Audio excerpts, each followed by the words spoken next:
जय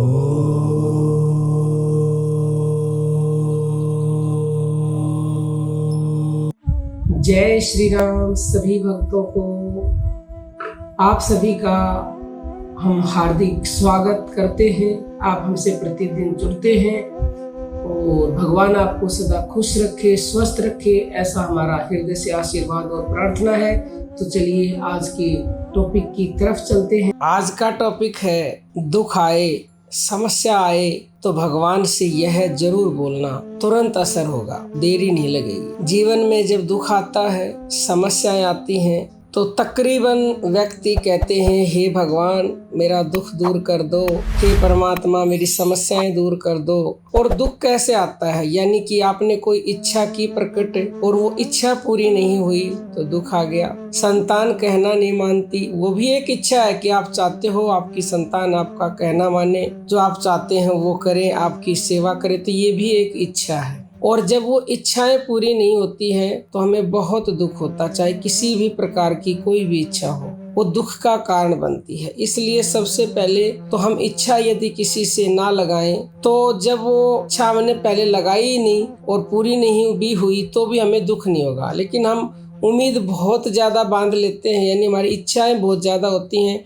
और जब वो टूटती हैं तो हमें बहुत दुख होता है। तो जब दुख होता है तो भगवान से कभी भी ये ना कहें कि मेरा दुख दूर कर या मेरी इच्छा पूरी कर दो। बस इतना कहें कि हे भगवान ये जो दुख आपने दिया है, बस तू मुझे इतनी शक्ति दे कि मैं इस दुख को सह सकूं, और भगवान मैं इस दुख में आपके नाम को एक पल भी ना भूलूं। बस ये मांगना, क्योंकि देखो भगवान का नाम साथ होगा तो आप दुख से बाहर हो जाओगे। और कई बार इच्छा पूरी आपकी नहीं हुई तो हम तो भविष्य नहीं जानते हैं, आप भगवान को पुकार रहे हो, भगवान ने आपकी इच्छा पूरी नहीं की, वो इसलिए नहीं की क्योंकि वो आपके भविष्य के लिए सही नहीं थी, आपको बाद में रोना पड़ता।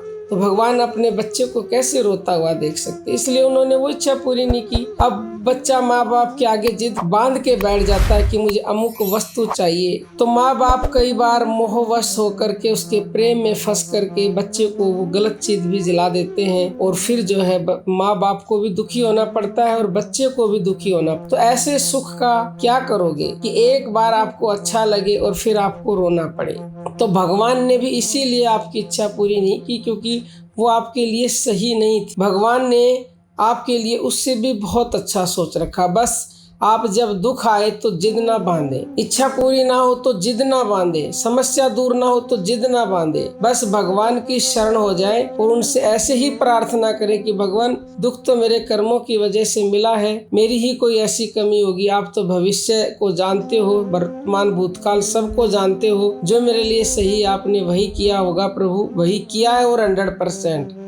तो भगवान बस इस दुख को सहने की हिम्मत दो, मुझे इससे बाहर निकालो, मैं आपके नाम को एक पल के लिए भी कभी भी ना भूलूं, मरते दम तक ना भूलूं। जिसने यह मांग लिया और यह इच्छा पूरी हो गई कि भगवान का नाम एक पल भी आप ना भूलो, तो यकीन मानिएगा कि जीवन में कोई दुख रह ही नहीं सकता। फिर तो उम्मीद करते हैं कि आप भी बस भगवान के नाम को ही मांगेंगे, क्योंकि बड़े बड़े संतों ने ये कहा है कि दुख में भगवान ज्यादा याद आते हैं, क्योंकि संत कहते हैं बलिहारी में दुख की जो पल पल याद दिलाई, और सुख के माथे सिल पड़ी जो नाम हृदय से जाए। सुख आता है तो वैसे ही पत्थर पड़ जाते हैं बुद्धि पर, उसका नाम हम भूल जाते हैं। तो दुख में बस उसका सहारा है, उसको उसकी ज्यादा याद आती है दुख। तो आप भी भगवान को याद करें, उसके नाम को पकड़े रखें तो सब दुख दूर हो जाएंगे, अपने आप बिना मांगे। और आपको ये वीडियो पसंद आई तो खुद जीवन में उतारें, दूसरों के पास भी शेयर करें। ऑनलाइन गुरु दीक्षा लेने के लिए 9958815054 पर व्हाट्सएप मैसेज करें। संडे और सैटरडे और संडे को गुरु दीक्षा ऑनलाइन दी जाती है, और यदि आप आकर के मिलना चाहते हो तो भी इसी व्हाट्सएप नंबर पर मैसेज करें। अब हम अपनी वाणी को विराम देते हैं। जय श्री राम प्रिय भक्तों।